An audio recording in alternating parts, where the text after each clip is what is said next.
So we click on the upper left hand corner here and click New, and we'll say maybe bike. This is bike riding in the park. And I'm going to first of all take the footage I took from my camera and import it, so I'm going to say yes. And it's asking me what reel or how I want to classify it. And I could say maybe this is my bike ride from maybe Wednesday, if that's what it was from. And now I can go and select those clips. I put those clips on a media server here, and I'll just go ahead and find them. We put it under GoPro footage, and I'm just gonna, I can select all the footage I want by holding the shift key and doing a multi-select, and I'll bring those in, and this will start reading or importing these clips. Basically it's just doing a transfer. It's not doing any re-encoding, just simply doing a copying over to the folder that we just gave. And that way you can then at the end remove the media and use it again for some other project. But right now we're simply copying, and as soon as we're done copying, we'll be able to then select which of those clips we want to use in our project. So we just have the completed, and now we go to the folder that it actually imported to. And again, in this case, we're going to select all the clips because these represent the 4 angles that I did of this particular shoot. And I say open, and it'll load it into the 4 windows that we have here.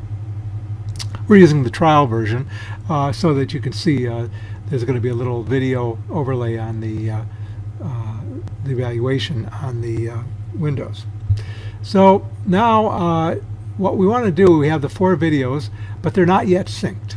Now if I had taken these 4 videos with 4 different cameras and I had set the date and time on both cameras exactly the same, to sync it would be as simple a matter of first of all selecting one of the videos and clicking time sync. But I didn't do that. Here I actually took 4 different videos at 4 different times. So I want to be able to show you how to do a sync when you can't do that. And it's quite simple. Basically what you're doing is you're looking for a common point in each of the videos that you'll be able to preserve. So I'm just going to start here, and we'll find something maybe I know that's in each video. And I know that, for example, when we started entering the park, there was a fire hydrant there. So I'm going to use this as a sync point for this video. And the way we set the sync point is hold the Alt key down and press and click on sync. So I'll do that. And then I can simply label what the sync point was. I could say fire hydrant.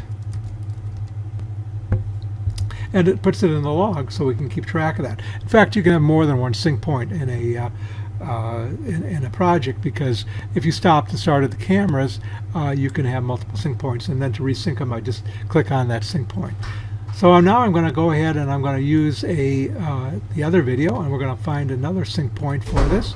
So we'll go and see if we can find a very similar position where we came near the fire hydrant, and move this ahead here with the track position bar. There we go. And there's the fire hydrant. Again, hit Alt, sync. I can put the same exact name if I want to remember. And we'll do the same thing for the other videos.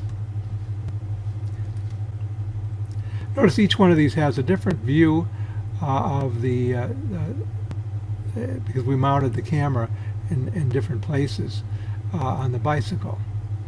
So I'm going to just pick, I think we were right around here. So I'm just going to pick that. I can't quite see the fire hydrant, but I'm going to assume it's pretty close to there. Hit the Alt, sync, same thing.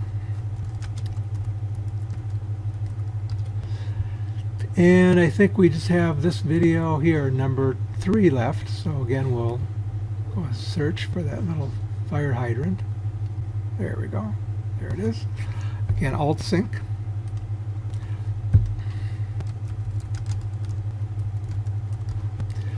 And now all we do is hit Event, click Event Sync.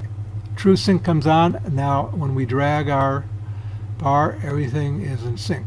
Now notice the windows here on the preview are all green, but if I get beyond that point where the video, we stopped shooting that video, or it didn't start yet, it's going to go red. So we want to make sure that we're in the region of green, and by pulling this back a little bit, I can find that we can bound it. So anyway, we're in a good spot here. So the second, now we're all synced. If I ever want to go back to that sync point, I can just simply click on sync. And so we're ready to start editing. So the way you start editing is you actually create a new output reel.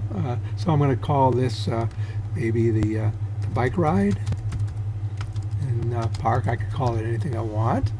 And editing begins as simply as this. You simply click on one of the videos that you want to start with, you position it where you want to begin, turn on AutoProducer editing, and now I can simply play the video, switch over to another cut, and every time I do that it will stop, so allow me to make an adjustment, play it. And I can also click on the window directly, or I can use the hotkeys to actually do the cuts as well. So I'm basically recreating the shoot that we just did, but actually, even though it occurred at different times, I've got all the angles here. So now, if I'm done editing, I'll turn that off.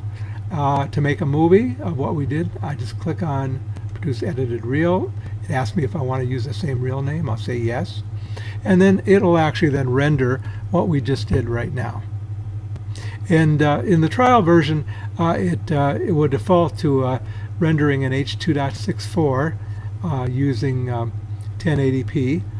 But in the actual full version, you'll be able to do the full choice of choosing different codecs as well. And we'll get into that in a more detailed use of the product.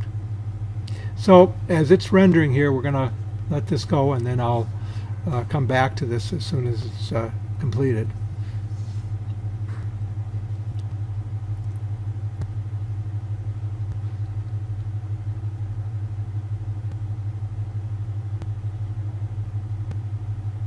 Okay, now we have, it automatically will play back our edited video.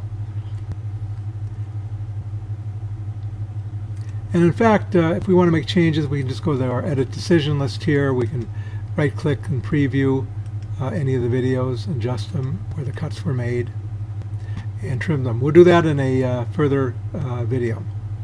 Once we have our video done, by the way, we can make as many output reels as we want. We can create another one, do a different cut, but we can also share that video, and we can share it to our YouTube or an FTP site. If you hit YouTube, give it a title, a description, and then when it's done, let me exit out of this here, you can just simply upload. Same thing with FTP.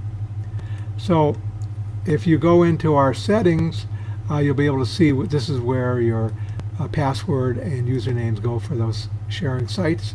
And as I mentioned before, this is your output reel format. I can select any of these resolutions. If I want to keep the same frame rate, I'll check that. Otherwise, I can check a different frame rate I want for my output. And then any of the encoders that I want to use here, H.2.64, MPEG-4, MPEG-2, or MJPEG. And then I can also go and set the quality and properties. So we'll get into this in a different video. Okay, that is a quick overview of the AutoProducer feature of Multiview HD Pro 2. Thank you for watching.